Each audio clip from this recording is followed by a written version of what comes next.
Lakers Nation, the anticipation is palpable. As the team rides high on their recent success, there's more action brewing behind the scenes. With a key player now off the roster, the Lakers are eyeing some compelling candidates to solidify their championship aspirations. Who could be donning the purple and gold next? Join me as we break down the potential signings that could take this squad to the next level.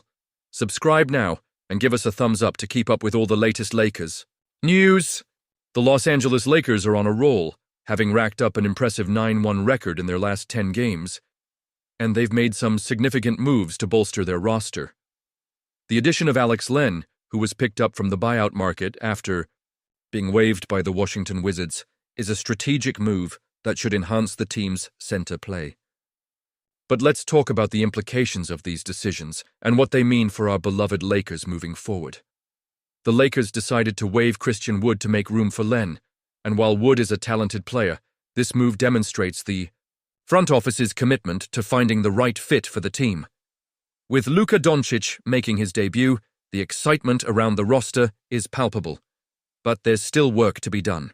The Lakers need to create another roster spot, and rumors suggest that Cam Reddish is the likely candidate to be waived.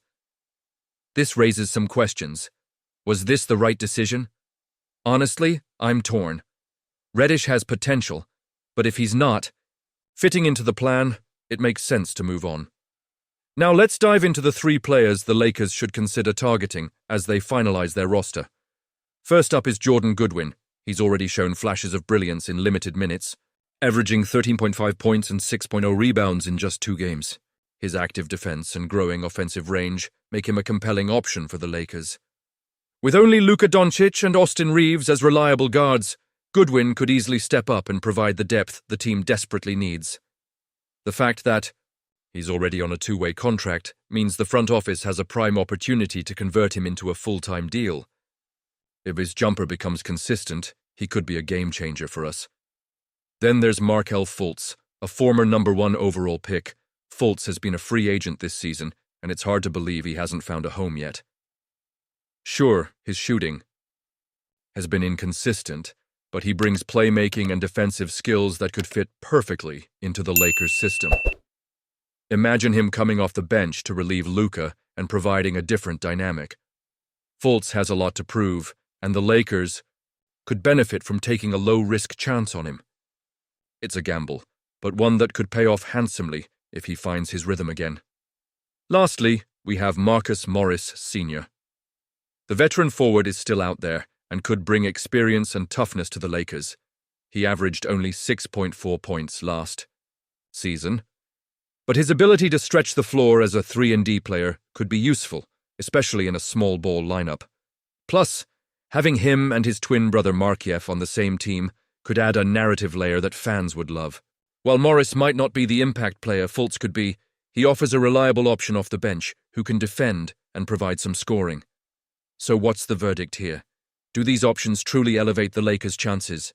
I find myself leaning toward the idea that Goodwin is the most fitting choice right now, especially given the current guard situation. But Fultz's potential is incredibly alluring, and Morris could provide that veteran leadership we might need down the stretch. It's all about finding the right balance. And you? What do you think? I want to hear your opinions down below. Who do you think the Lakers should go after? Is it Goodwin, Fultz, or Morris? Let's get into it in the comments. Your insights are invaluable, and it's always great to see what fellow fans are thinking. The Los Angeles Lakers recently faced a significant moment as they navigated the trade deadline, only to find themselves in a situation that could be seen as both a blessing and a challenge.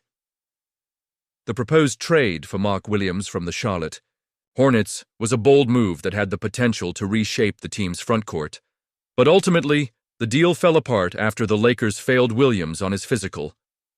Former NBA executive John Hollinger, in a piece for The Athletic, suggested that the Lakers may have dodged a bullet here.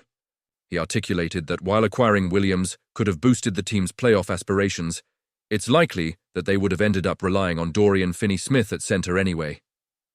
This perspective resonates deeply with me as a fan. The trade would have required the Lakers to part with rookie Dalton Knecht, seasoned player Cam Reddish, an unprotected first-round pick, and a future pick swap. That's a hefty price for a player who, despite his impressive statistics this season, 15.6 points, 9.6 rebounds, and 2.5 assists per game, has struggled with injuries. Would the potential rewards have outweighed the risks? I find myself torn. On one hand, Williams could have provided a much-needed presence in the paint, especially as the team heads into the playoffs. A healthy big man could have opened up the floor and offered a strong defensive anchor. However, on the flip side, keeping those assets means the Lakers maintain flexibility. Hollinger pointed out that they now have an unprotected first-round pick and additional swaps to play with in the future, which could be crucial for landing a more impactful player down the line. The reality is that the Lakers are still thin in the front court, and that certainly raises concerns about their postseason chances. While the signing of Alex Len adds some depth, it's hard not to wonder if this was the right move. Can Len fill the void left by the missed opportunity for Williams? As a passionate Lakers fan, I can't help but feel a mix of excitement and apprehension. The Lakers have a knack for making bold moves, and while this one didn't come to fruition, it does set the stage for what could be a transformative off-season. Will the team capitalize on the assets they've retained?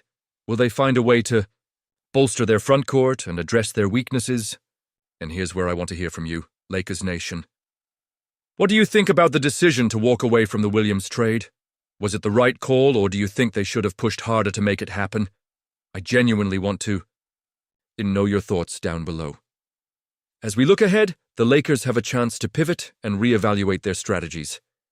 This offseason could be critical for their future, especially as they aim for another championship run.